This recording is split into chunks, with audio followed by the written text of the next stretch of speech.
Fijaos que lo que acabamos de hacer en el vídeo anterior, un poco lo siguiente. Yo tengo mi dataset, un montón de datos, de la dimensionalidad que sea, y en un momento dado yo hago una partición, un cierto porcentaje para generar mi modelo y un cierto porcentaje para ver cómo mi modelo funciona con datos no vistos durante el entrenamiento, ¿no? Y entonces yo tengo mi nivel de acierto, ¿no? O la métrica que yo use, ¿no? No tiene que ser siempre el nivel de acierto, el porcentaje de acierto pueden ser otras métricas, ¿no? Esto es un caso claro de overfitting, ¿no? En el cual tenemos un porcentaje de acierto muy grande en entrenamiento y muy bajo en test, ¿no? Si esto yo lo repito varias veces,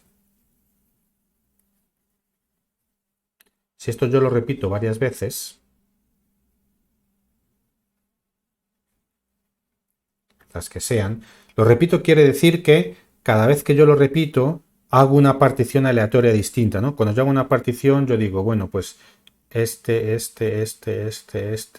van a test, van a train y el resto a test, ¿no? Y una partición distinta para querer decir este y este va a train y el resto va a test, ¿no? Con la partición que sea. Entonces yo voy a tener para cada uno de estos, yo hago una partición distinta y mido su rendimiento en entrenamiento y en test, ¿sí? Y yo puedo tener un rendimiento promedio, no sé cuánto sería aquí el rendimiento promedio, pongamos que es 94%, así a ojo, no es que esto sea muy exacto, ¿sí? Más o menos, a lo mejor, lo que sea, ¿no? Es el promedio de todo lo que yo tengo, ¿no? Y esto sería más o menos 1%, por ejemplo, ¿no?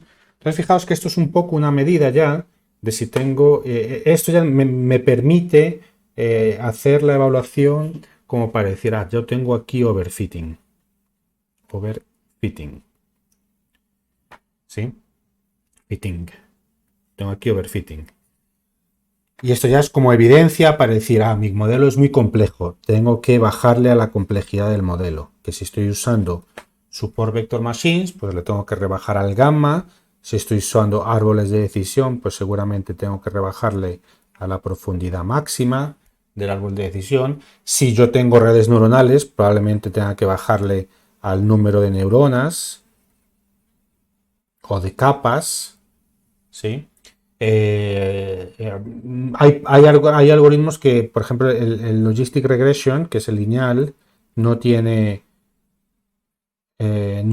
un parámetro que regule la complejidad. En todos estos hay algo que se llama regularización, que lo vais a ver en las primeras clases del módulo 2, que es como una forma general de bajarle la complejidad a cualquier modelo, ¿no? Pero bueno, fuera de la regularización, cada modelo tiene su manera de regular la complejidad y no todos la regulan de la misma manera, ¿no? Pero bueno, si yo tengo este tipo de casos ya es como un diagnóstico de que tengo overfitting, ¿no? La manera de abordar el overfitting es rebajar la complejidad a mi modelo, ¿no? La complejidad a mi modelo la rebajo bien con los parámetros de mi modelo, ¿sí? O bien a veces incluso quitando columnas, ¿no? Son menos atributos, ¿vale? Otra cosa que puede suceder es que a lo mejor, vamos aquí a borrar esto, otra cosa que puede suceder a lo mejor es que estos promedios resulta que salen muy bajos. Cuando salen bajos suelen ser parecidos, ¿sí? Nos interesa que haya una capacidad de generalización, es decir, que entrenamiento y en test tengamos el mismo, un resultado muy parecido, pero que sea alto, es lo que nos gustaría, ¿no? Si ese resultado es bajo, más menos lo que sea, porque ya lo hemos hecho varias veces y hacemos un promedio, pues esto es un caso de underfitting, o bias se llama también, sesgo, este overfitting, y se dice también que esto tiene una varianza alta, ¿no? varianza alta, ¿vale? Son distintas formas de llamar a lo mismo, ¿no? Overfitting high variance, underfitting bias, o sea, eso, ¿sí? Cuando yo tengo overfitting, ¿qué es lo que puedo hacer? Pues aumentar la complejidad a mi modelo o añadir columnas, ¿no? A veces también yo tengo overfitting porque resulta que tengo pocos datos, ¿no? Y aunque mi modelo, por ejemplo, suponed que yo tengo estos datos, yo en realidad tengo esta distribución, una clase y otra clase, ¿sí? Pero como yo tengo pocos datos, a lo mejor mi muestra es muy pequeña y a lo mejor tengo estos datos. A lo mejor tengo estos datos. Entonces un modelo sencillo me clasifica estos datos. Un modelo lineal, ¿no? Aunque en realidad, como son, el hecho de que haya esta separabilidad es más un artefacto de que tengo pocos datos, más de que, porque esto cuando tengo datos en test, a lo mejor los datos de test son así, ¿no? Son pocos, pero son así, ¿no? Entonces aquí yo tengo un overfitting aunque tenga pocos datos, ¿no? Entonces, una manera también de reducir el overfitting es de añadir datos, ¿no? Y esto está bien, esto es interesante porque eso ya me da pistas de qué hacer. No tiene sentido que yo vaya a buscar más datos si yo no tengo evidencia de que tengo overfitting, ¿no? No tiene, si yo no tengo evidencia de esto y yo estoy en un bias, pues por ejemplo, si yo estoy tratando con datos de pacientes, por ejemplo, con datos clínicos de pacientes, que hay una analítica clínica que se le ha pinchado al paciente, se le han hecho unos análisis clínicos, etcétera, pues bueno, ¿qué quiere decir? Si yo llego a la conclusión de que necesito más datos, ¿qué es lo que necesito? Necesito más pacientes, le tengo que pinchar a pacientes nuevos. Pero si yo tengo la conclusión de que, aunque he probado aumentándole la complejidad con muchos algoritmos distintos, pero aunque al aumente la complejidad, siempre me muevo directamente a overfitting, nunca me sube esto de manera simultánea. Eso ya empieza a ser evidencia de que necesito más descriptores, ¿no? Entonces, claro, más descriptores, en este caso de pacientes, quiere decir, bueno, pues tengo que volver a pinchar a los pacientes que ya pinché. O ver qué otra base de datos de información de esos mismos pacientes yo puedo encontrar en el entorno en el cual estoy trabajando, ¿no? Entonces, este tipo de análisis nos ayudan mucho a guiar el trabajo de adquisición de datos, ¿no? Tiene costes muy distintos, ¿no? Añadir datos, o sea, conseguir más objetos, más pacientes, más usuarios, tiene un coste, y añadir columnas, descriptores, tiene otro coste.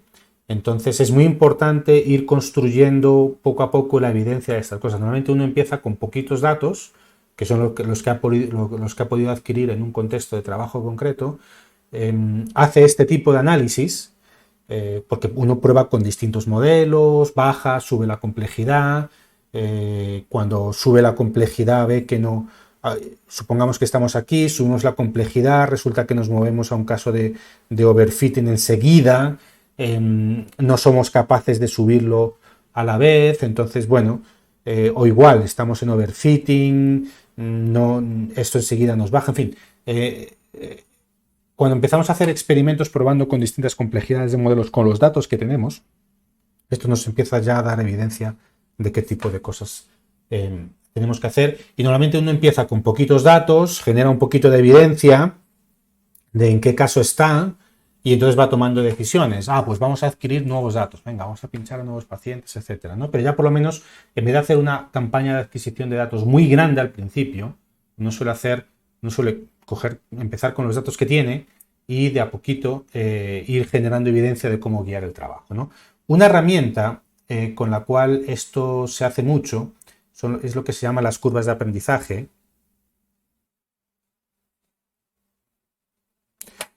Una curva de aprendizaje es un poco la sistematización de este argumento que hemos estado hablando acá, ¿no? Esta sistematización sucede de la siguiente manera. Supongamos que tenemos un conjunto de datos, supongamos que tenemos 10.000 datos, ¿no? Entonces una curva de aprendizaje se hace de la siguiente manera. Cojamos un 10% de los datos para entrenamiento y un 90% de los datos para test.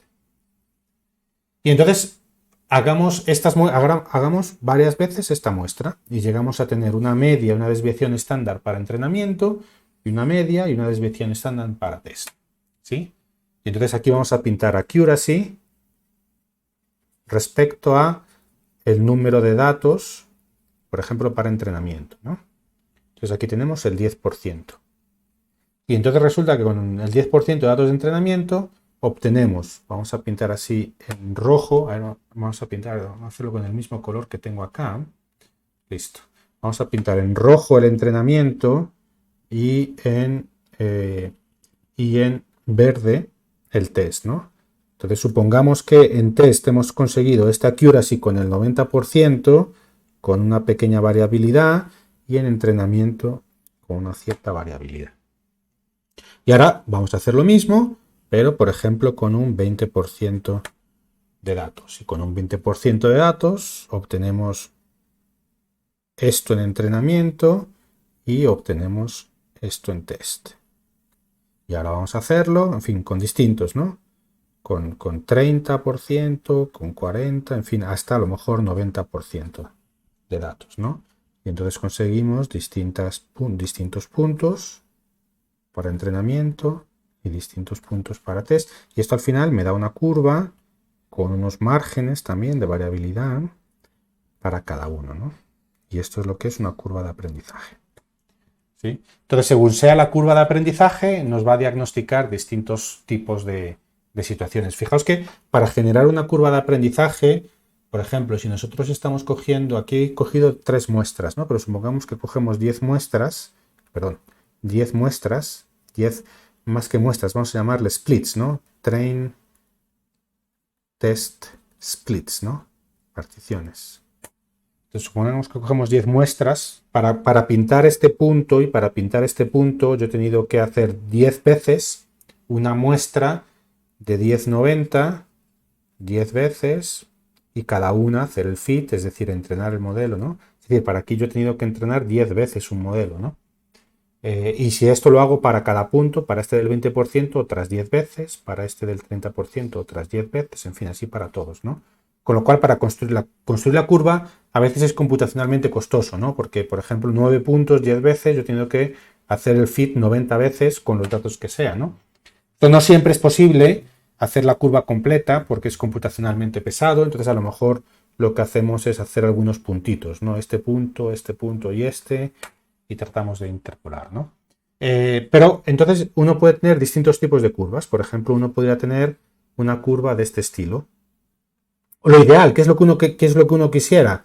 Que en entrenamiento tuviera siempre buen resultado y que en test al final tuviera un resultado bueno.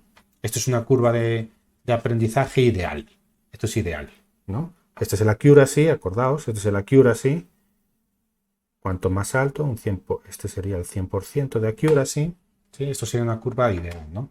Pero podríamos tener otro tipo de curvas. Podríamos tener, vamos a pintarlo aquí mejor. Podríamos tener una curva de este estilo. Podría tener una curva en la cual, siempre añadiendo datos, yo tengo... Fijaos que lo que estamos haciendo es simular que tenemos datos nuevos, aunque lo único que para ello realizamos es submuestrear los datos que tenemos, porque recuerda que solamente tenemos un dataset, ¿no? Y nosotros podría suceder esto. ¿Sí? Bueno, fijaos que esto ya es muestra de un overfitting.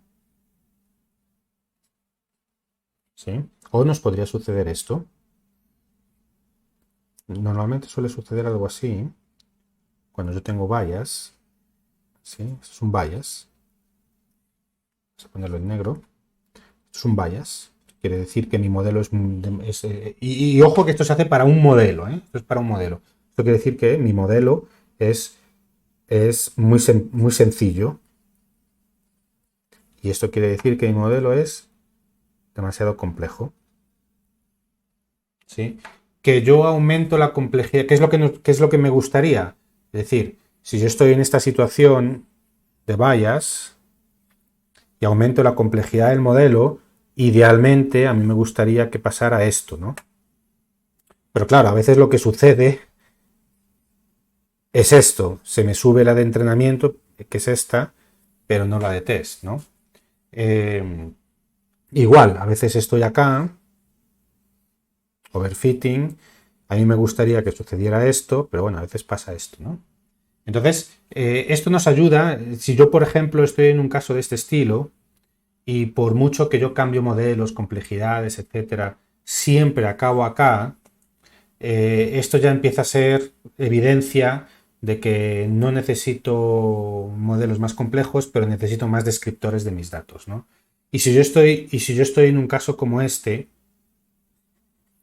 y resulta que por mucho que yo cambio modelos, etcétera, siempre acabo acá, eso ya empieza a ser evidencia de que estoy en un caso de overfitting, ¿no? Entonces, suele ser que yo necesito más datos, y si estoy en un caso de bias, como es este, suele ser que necesito más descriptores, ¿no?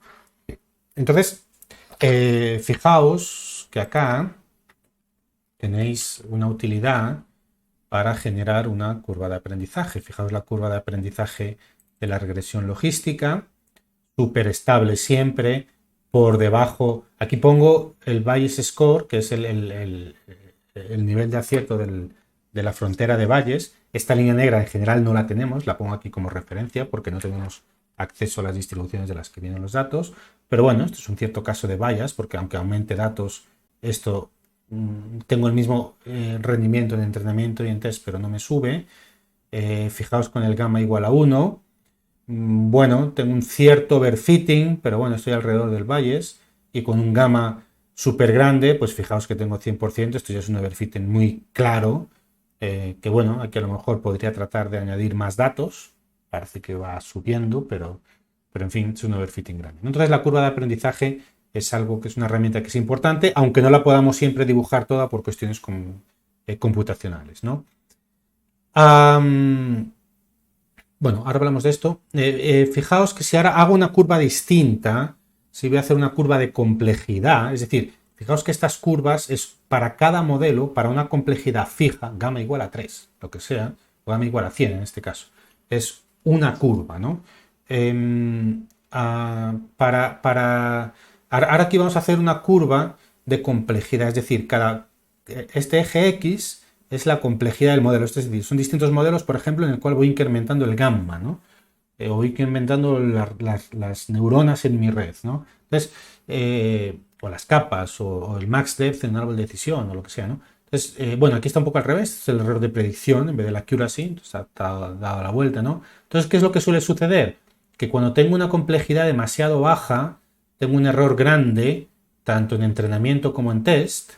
Según voy aumentando la complejidad, el error va disminuyendo, o sea, lo voy haciendo mejor de manera simultánea en training y en test, y cuando ya tengo la complejidad demasiado alta, como que me voy aprendiendo el ruido del entrenamiento y me baja el rendimiento, la accuracy, lo que sea, en test, ¿no? Que es lo que hemos visto, pero aquí ya ilustrado en una sola gráfica, ¿no? Entonces, fijaos que cuando estoy aquí a la derecha es overfitting, una varianza alta, y cuando estoy aquí a la izquierda es underfitting, un bias alto, ¿no? Entonces, bueno, yo os sugiero que miréis este notebook en general con calma, que hagáis los experimentos, que construyáis las intuiciones, porque esto es lo que en general cuenta bueno, es lo que dirige bastante el flujo de trabajo de Machine Learning, ¿no? Hay distintos, hemos estado viendo lo que es los algoritmos de clasificación, porque generan fronteras y en 2 dimensiones es muy fácil construirse la intuición. Una clasificación, no recuerdo simplemente, es un algoritmo que la predicción es algo discreto, una clase, binario si son 2 clases o multiclases si son más. Una regresión es un algoritmo que genera un valor continuo, ¿no? Quiero predecir cuál es el valor de esta casa, cuál es la probabilidad de no sé qué. Es una regresión, no genera una frontera de clasificación, no es un resultado binario. Y bueno, y algoritmos no supervisados en los cuales no tengo el i, ¿no? Con lo cual es más difícil